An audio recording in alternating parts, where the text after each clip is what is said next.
You are currently holding a biological grenade inside your face that could explode at any second. When you pinch your nose to stop a sneeze, you are trapping air traveling at 100 miles per hour with nowhere to go.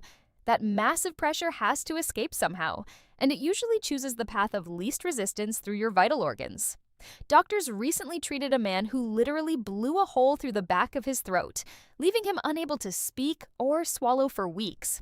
Even worse, that pressurized air can force its way into your skull, causing a brain aneurysm or popping your eyeballs right out of their sockets.